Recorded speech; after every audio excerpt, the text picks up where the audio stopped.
মধ্যপ্রাচ্যে নতুন করে উত্তেজনা বৃদ্ধি পাচ্ছে। দক্ষিণ লেবাননে অবস্থানরত ইসরায়েলি বাহিনীর বিরুদ্ধে একের পর এক হামলা চালাচ্ছে হিজবুল্লাহ।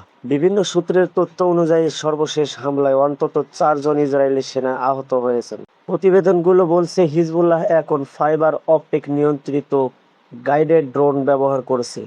এসব ড্রোন জিপিএস এর উপর নির্ভরশীল নয়, ফলে প্রচলিত ইলেকট্রনিক জ্যামিং ব্যবস্থার মাধ্যমে এগুলোকে প্রতিহত করা কঠিন বলে দাবি করা হচ্ছে।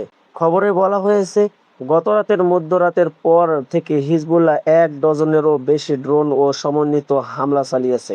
হামলাগুলোর বেশিরভাগই দক্ষিণ লেবাননের দ্বিতীয় বৃহত্তম শহর নাবাতিয়াহর আশেপাশে অবস্থানরত ইসরায়েলি সেনাদের লক্ষ্য করে পরিচালিত হয়েছে।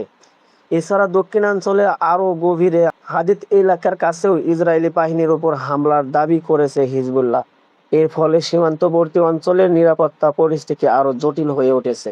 বিশ্লেষকদের মতে, নতুন করে এই ড্রোন প্রযুক্তির ইসরায়েলের জন্য নতুন নিরাপত্তা চ্যালেঞ্জ তৈরি করছে। তবে এসব দাবির বিষয়ে এখনও ইসরায়েলের সামরিক বাহিনীর আনুষ্ঠানিক কোনো মন্তব্য পাওয়া যায়নি। অন্যদিকে হিজবুল্লাহ জানিয়েছে, তারা লেবানন সরকারের মাধ্যমে দাম্পত্যে সম্পাদিত যুদ্ধবিরতি চুক্তিকে নিজেদের জন্য বাধ্যতামূলক মনে করে না।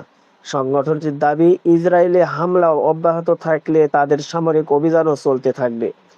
চলমান এই সংঘাত শুধু লেবানন ইসরায়েল সীমান্তেই নয়, পুরো মধ্যপ্রাচ্যের নিরাপত্তা পরিস্থিতির উপর প্রভাব ফেলতে পারে বলে আশঙ্কা করা হচ্ছে। সঙ্গে ছিলাম মেহেদী হাসান, পালস বিস্তার নিউজ।